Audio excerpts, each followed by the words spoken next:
संक्रांति त्यौहार के पेश नज़र मुसाफिरों के इजाफी रश को ख़त्म करने के लिए साउथ सेंट्रल रेलवे मुख्तलिफ मुकामात के लिए खुसूसी ट्रेन खिदमात को चलाने में तोसी करेगा। तेलंगाना के वज़ीर इंफॉर्मेशन टेक्नोलॉजी के.टी. रामाराव के फर्जंद हिमांशु के खिलाफ एक यूट्यूब चैनल की जानिब से मनफी मुहिम के बाद तेलंगाना हुकूमत ने रियासत में बढ़ते हुए यूट्यूब चैनल्स पर कंट्रोल करने की तैयारी कर ली।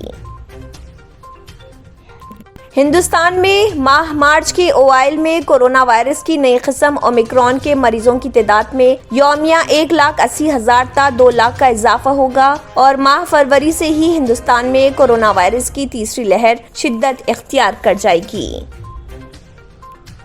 तेलंगाना में ट्रैफिक चालानात के जरिए तकरीबन 534 करोड़ रुपए की आवाम से वसूली। हैदराबाद के अलावा दीगर अजला में एक साल में जुमला 1,49,03,556 चालानात, जिनसे 533 करोड़ 95 लाख रुपए की आमदनी।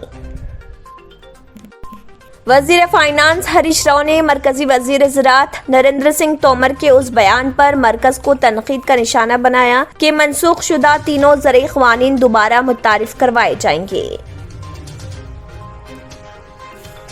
पार्टी अरकान असम्बली और हुकूमत के खिलाफ मनफी लहर से निमटने तेलंगाना राष्ट्र समिति की जानिब से हिकमत अमली तैयार की जाने लगी। कहा जा रहा है कि चीफ मिनिस्टर चंद्रशेखर राव ने मुखालिफ हुकूमत अवामी लहर के असरात आइंदा इंतखाबात पर ना हो, इसके लिए बड़ी तादाद में मौजूदा अरकान असम्बली को तब्दील करने का किया है फैसला। तेलंगाना प्रदेश कांग्रेस कमेटी के सदर रेवंत रेड्डी को जुबली हिल्स पुलिस ने गिरफ्तार करते हुए अंबरपेट पुलिस स्टेशन किया मुंतकिल, जो चीफ मिनिस्टर चंद्रशेखर राव के फार्म हाउस का मुआयना करने जाने वाले थे। अगर आपने हमारे चैनल को अभी तक सब्सक्राइब नहीं किया है तो यहाँ पर रेड कलर का सब्सक्राइब बटन दिख रहा है, उसे क्लिक करें और हमारे चैनल को सब्सक्राइब कीजिए और साथ ही साथ बेल आइकन को भी क्लिक कीजिए, जिससे आपको ताज़ा अपडेट मिलती रहे।